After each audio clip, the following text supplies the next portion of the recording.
Hello students, asymptote में हमने derivation पढ़ लिया कि कोई भी कर्व है algebraic curve in x y, उसके लिए एसिम्प्टोट एक लाइन होती है, टेंजेंट लाइन जो इन्फिनिटी पे उस कर्व को टच करती है। तो उसका हमने डेरिवेशन कर लिया और उसके मतलब एक्स एक्स के पैरेलल अगर कोई एसिम्प्टोट है उसका डेरिवेशन हमने कर लिया। अब हम एक दो तीन एग्जाम्पल करेंगे इसके ऊपर, तीनों डिफरेंट एग्जाम्पल होंगे। पहला एग्जाम्पल लेते हैं, एक अलजेब्राइक कर्व है एक्स वाई में, जिस क्या दे रखा है x cube minus 5x² y और समथिंग ये वाला दे रखा है।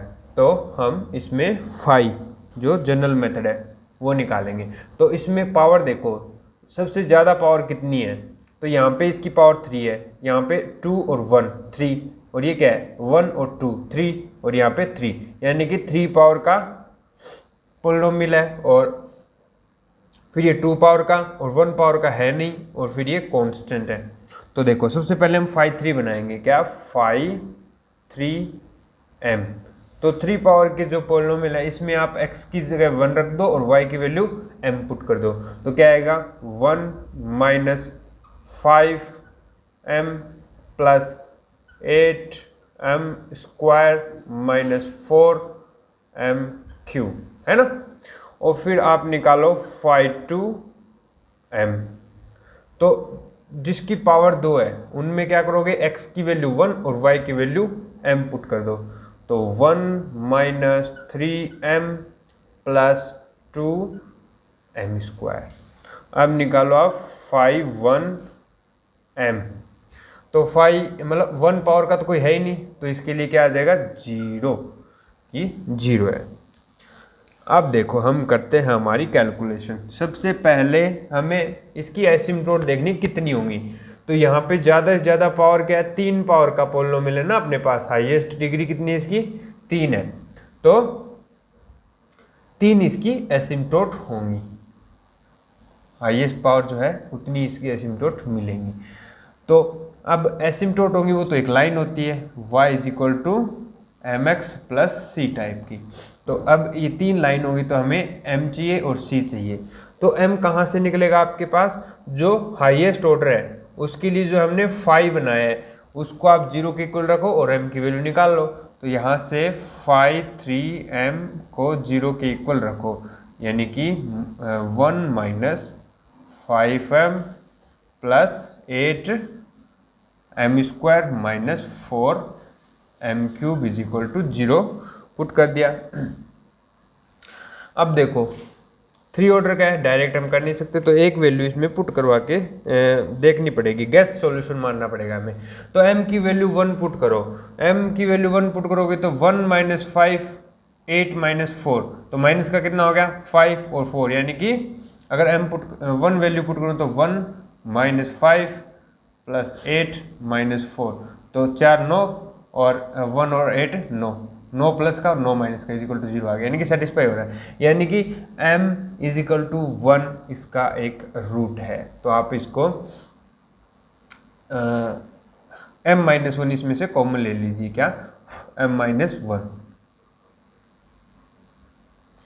m इज इक्वल टू 1 इसका रूट है ना, तो इसमें 1 को इधर ले आओ, यानी कि m माइनस 1 इसका एक फैक्टर होगा इसका, ठीक है। तो m माइनस 1 इसमें से कॉमन लें, कॉमन लेना है हमें, तो आप इसको ब्रेक करो m माइनस 1 के रूप में या फिर 1 माइनस m के रूप में। 1 माइनस m भी चलेगा और m माइनस 1 भी चलेगा, दोनों चल सकते हैं। तो यहाँ से देखो अगर 1 माइनस m चाहिए तो यहाँ से 4m को एक साइड लिख लो, यानी कि 1 माइनस m और माइनस 4m।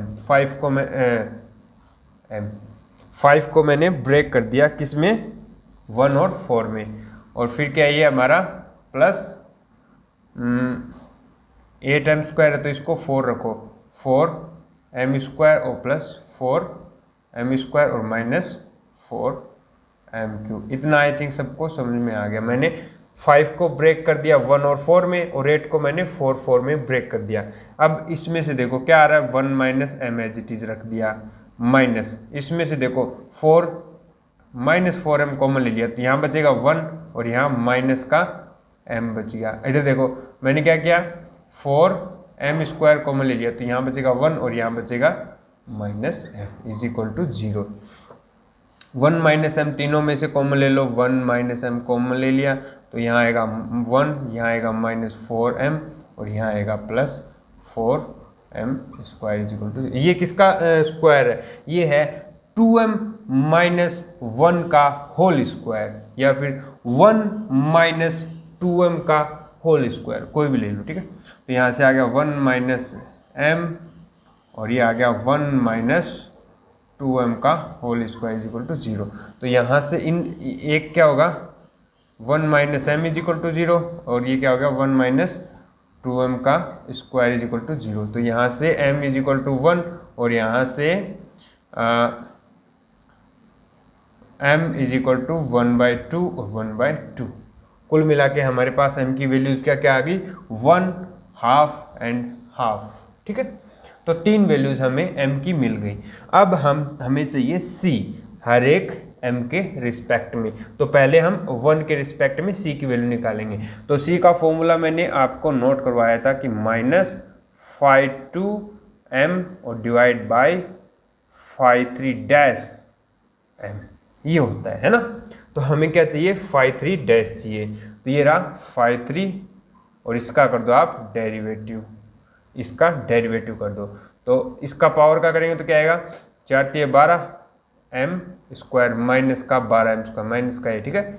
और ये क्या है 16m और ये माइनस का 5, ठीक है। तो phi2 हमारा ये रहा, यानी कि 2m square minus 3m plus 1।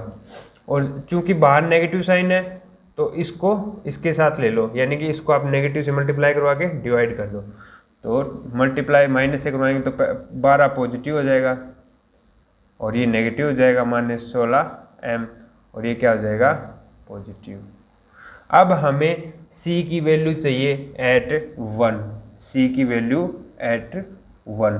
तो क्या आ जाएगी 2 - 3 + 1 डिवाइड बाय 12 - 16 + 5। ऊपर आ गया 0 और नीचे क्या आ गया 1, कुल मिला के 0 आ गई। यानी कि 1 के रिस्पेक्ट में हमारी जो c की वैल्यू है वो आ गई 1। तो हमें डायरेक्ट एक इक्वेशन मिल चुकी है। पहली एसिम्प्टोट क्या आ गई y = m1 mx + c यानी कि 0, यानी कि y = x हमारी एक एसिम्प्टोट आ चुकी है पहली। अब दूसरी 1/2 के रिस्पेक्ट में देखते हैं। तो देखो c की वैल्यू एट 1/2, तो यहाँ पे पुट कर दो, यानी कि 2 × 1/4 और -3 × 1/2 और +1 और डिवाइड बाय 12 × 1/4 और ये -16 × 1/2 + 5। तो ऊपर देखो क्या आएगा 1/2 - 3/2 + 1, तो ये क्या आ गया हाफ और ये -3/2, इसमें जाएगा -1 बचेगा, -1 0 और यहाँ नीचे क्या आएगा 3 और ये क्या है 8 और ये 5, 5 से 3 8, 8 में से 8 गए 0। आप इसको कैलकुलेशन अपनी नोटबुक में कर सकते हो। ऊपर वाली 0 आ रही है, नीचे वाली भी 0 आ रही है, यानी कि 0/0 बन गया। अब तो डिसाइड नहीं कर पा रहे कि होगा c की वैल्यू क्या आएगी, 1/2 पे c की वैल्यू क्या आएगी, हम डिसाइड नहीं कर पाए क्योंकि 0/0 बन गया, ना तो 0 रहा ना इन्फिनिटी रहा, कुछ भी नहीं आया ये वैल्यू।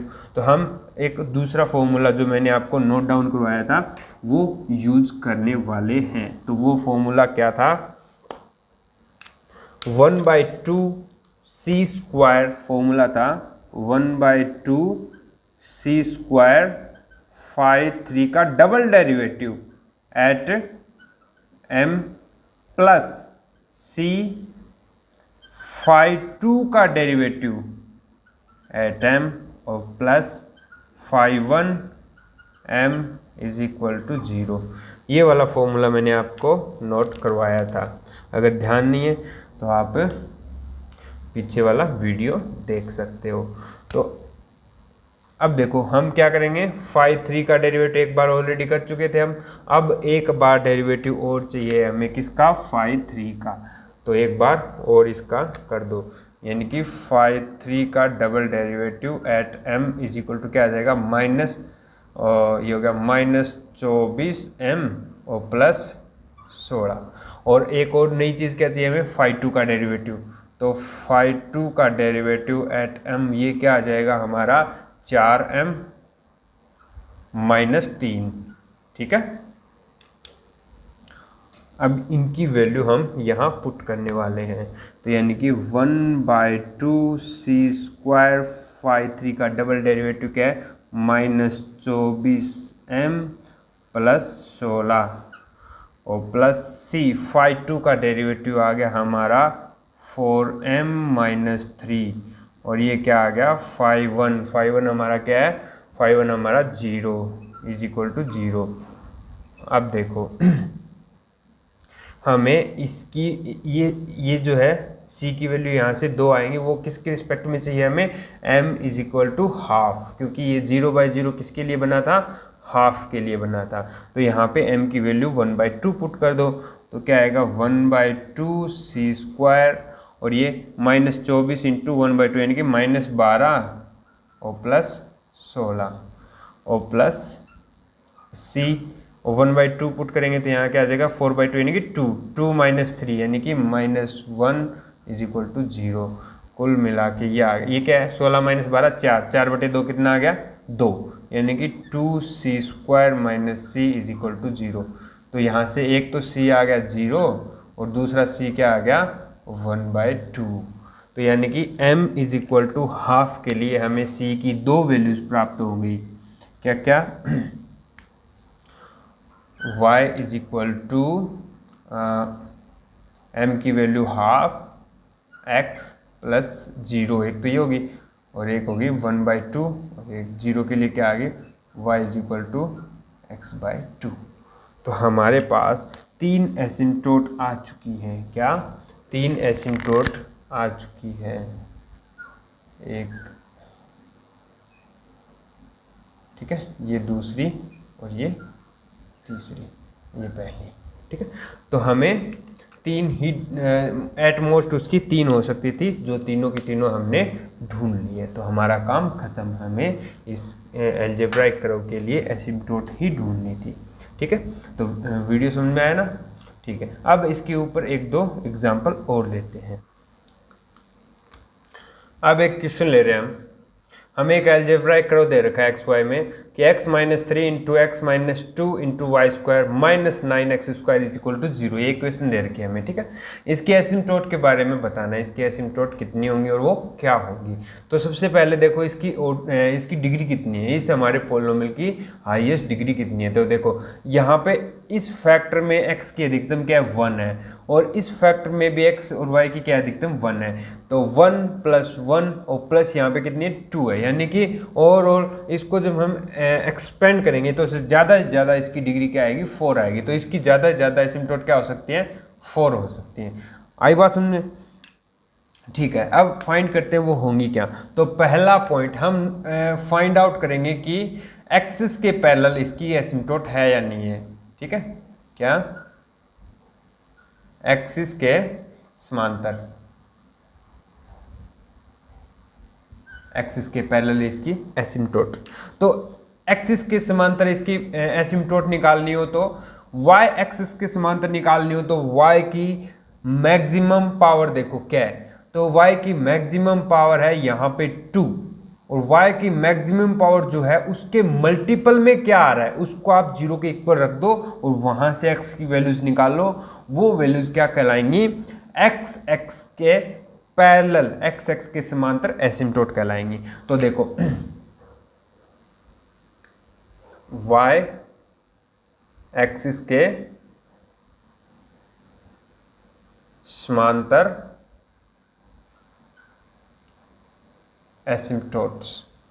तो आप क्या करोगे y की मैक्सिमम पावर जो है उसके मल्टीपल में जो भी फैक्टर आ रहा है उसको 0 के इक्वल रखो, यानी कि x - 3 × x - 2 = 0।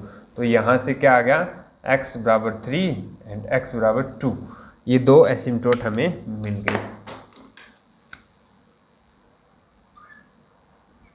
ठीक है, क्योंकि x = 3 का मतलब क्या होता है, x = 3 का मतलब एक खड़ी लाइन। अब देखो हम दूसरी बात एक्स के समांतर एसिम्पटोट निकालेंगे। क्या एक्सिस के समांतर अनंत स्पर्शी।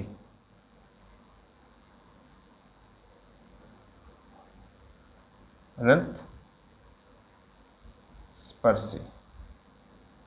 तो अब की बार क्या करेंगे, x की हाईएस्ट पावर जो है उसके मल्टीपल में जो भी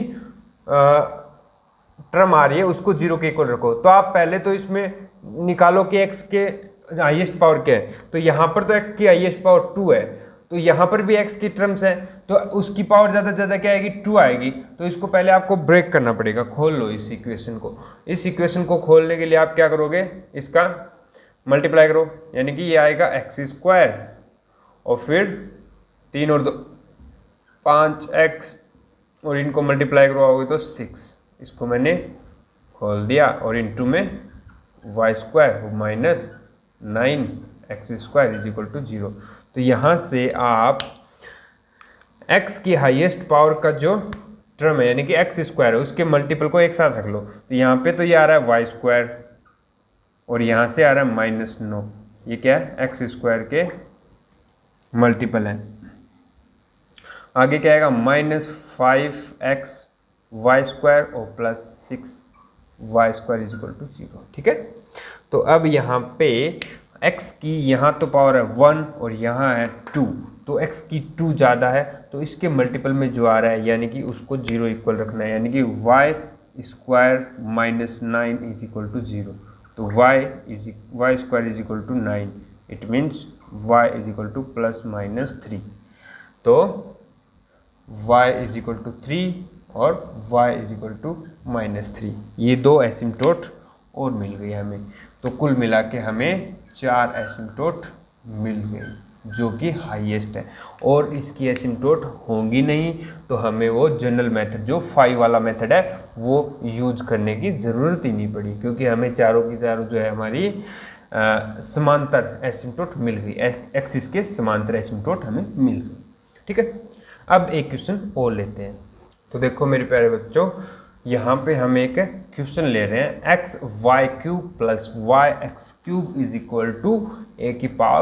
ठीक है, एक हमें एल्जेब्राइक कर्व दे रखा है। इस एल्जेब्राइक कर्व की हमें एसिम्पटोट फाइंड करनी है। तो सबसे पहले हम क्या करेंगे, एक्सिस के पैरेलल इसकी एसिम्पटोट फाइंड करेंगे। सबसे पहले तो ये बताओ इसकी ज़्यादा से ज़्यादा एसिम्पटोट क्या होंगी। तो यहाँ पे देखो इसकी पावर 1, यहाँ पे 3, कितनी होगी, 4 हो गई। यहाँ पर भी क्या है, y की पावर 1 और x की पावर 3, टोटल कितनी होगी, 4 हो गई। यानी कि हमारे पास हाईएस्ट ऑर्डर का जो फैक्टर है वो क्या आ रहा है, 4 वेरिएबल का। एक बात ध्यान रखना, अगर किसी भी इक्वेशन में अगर ये कांस्टेंट की पावर 4 दे रखी है, इसको मत काउंट करना कभी भी। ये कांस्टेंट ही यूज़ होता है जहाँ पे वेरिएबल नहीं है ना एक्स वाई, हमें वेरिएबल की पावर देखनी होती है। यहाँ पे 4 है, यहाँ पर 4 है, यानी कि ओवरऑल हमारे पास ज़्यादा से ज़्यादा पावर जो है वो 4 आ रही है। ठीक है, तो हमारी एसिम्पटोट कितनी हो सकती है, 4 हो सकती है। तो सबसे पहले हम इसमें समांतर यानी कि एक्सिस के समांतर एसिम्पटोट ढूंढेंगे।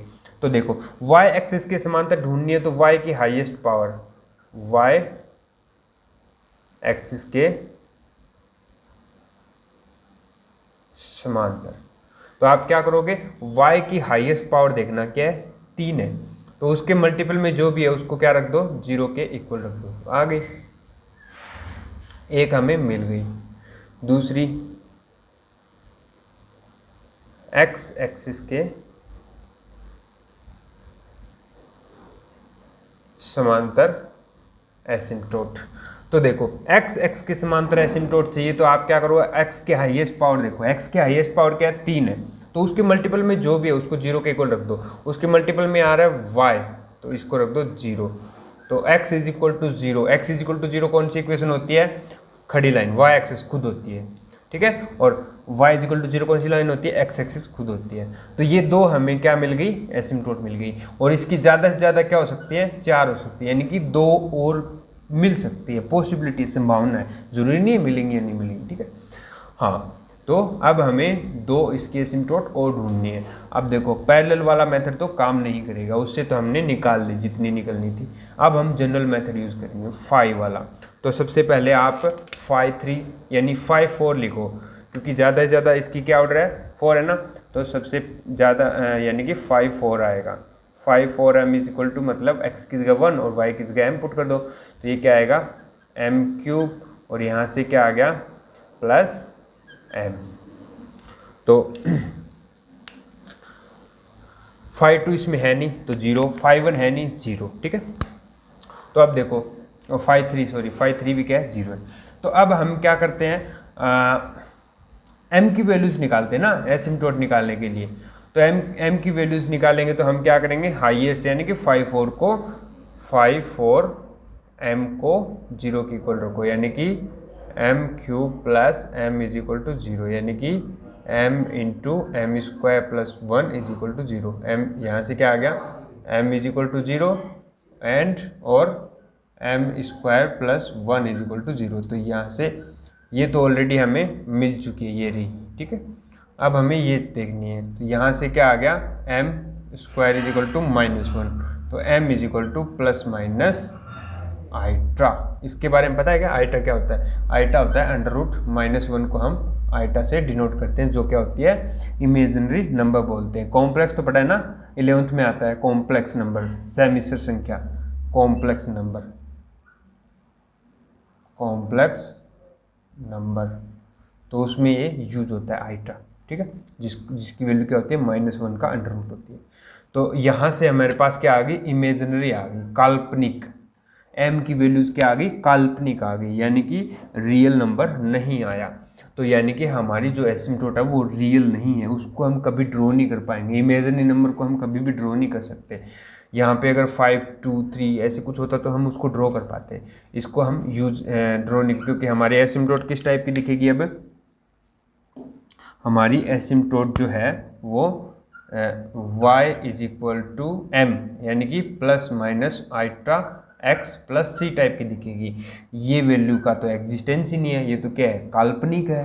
तो इसलिए हमारी एसिम्प्टोट 2 ही होंगी। इस कर्व के लिए मैं एसिम्प्टोट क्या आ रही है x is equal to 0 and y is equal to 0। Only 2 asymptote इसकी मिल रही है, और 2 एसिम्प्टोट जो मिलने वाली है वो क्या है काल्पनिक है। क्या ये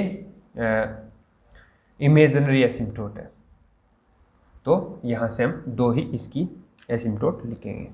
समझ में आ गया ना ये? तो कभी भी ऐसे हो सकता है कई बार कि हमारे पास एसिम्प्टोट है वो काल्पनिक मिल जाए, और अदरवाइज c की वैल्यू इन्फिनिटी आ जाती है। उस केस में भी हमारी एसिम्प्टोट एग्जिस्ट नहीं करेगी, इस केस में भी हमारी एसिम्प्टोट एग्जिस्ट नहीं कर रही, ठीक है। तो ये था हमारा एक जनरल केस। तो इसके ऊपर काफ़ी सारे एग्जाम्पल्स हैं, एक्सरसाइज है, उनके आप सोल्व करो किस प्रॉब्लम को। और जो प्रॉब्लम आपको नहीं आ रही या सोल्व नहीं हो पा रही, कहीं डाउट आ रहा है, तो वो मुझे व्हाट्सएप मैसेज कर दो, मैं उसका आपको सॉल्यूशन प्रोवाइड करवाऊँगा, ठीक है। आज के लिए इतना ही।